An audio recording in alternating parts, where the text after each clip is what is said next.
امریکی author Raymond baker نے ابھی ریسنٹلی ایک بک شائع کی ہے جس کا نام ہے کیپٹلزم۔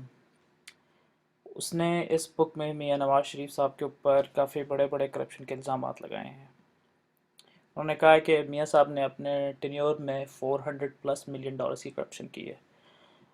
اگر اس کو ہم بریک ڈاؤن کریں تو 160 ملین ڈالرز انہوں نے موٹر وے سے کمائے ہیں، اور 140 ملین انہوں نے اسٹیٹ بینک سے لون لیا تھا اپنے ٹینیور میں۔ 60 ملین ڈالرز انہوں نے شوگر ملز سے کمائے تھے، یعنی کرپشن کر کے کمائے تھے جب انہوں نے ایکسپورٹ کی تھی۔ اس کے علاوہ انہوں نے ویٹ کی ایکسپورٹس پہ بھی تقریباً 58 ملین ڈالرز کی کرپشن کی تھی۔ یہ بک اپریل میں ریلیز ہوئی تھی، اور ہم نے ابھی تک میاں صاحب یا پی ایم ایل این کی اس کے اوپر کوئی ایکسپلینیشن نہیں سنی ہے۔ امریکہ میں جوڈیشری بہت سٹرونگ ہے، اور وہاں پہ یہ لا ہے کہ اگر آپ کسی کے اوپر جھوٹے الزامات لگاتے ہیں تو آپ اس بندے کو سو کر سکتے ہیں، اس کو کورٹ میں لے کے جا سکتے ہیں، اس کے اوپر ڈیمیجز کلیم کر سکتے ہیں۔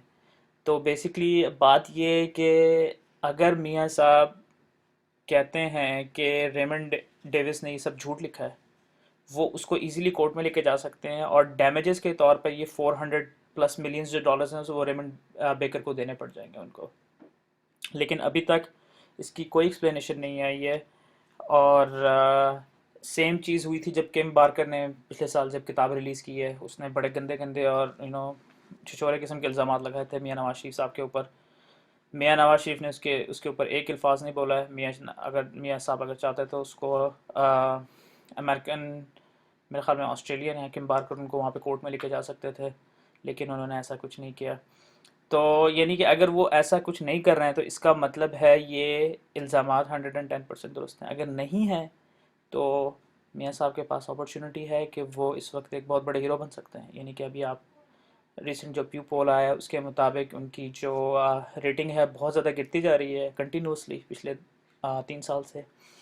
تو وہ ہی can make a big come back with this. So دیکھیں اب میاں صاحب کیا کرتے ہیں، ادروائز اگر وہ کچھ نہیں کرتے ہیں تو then everything is confirmed.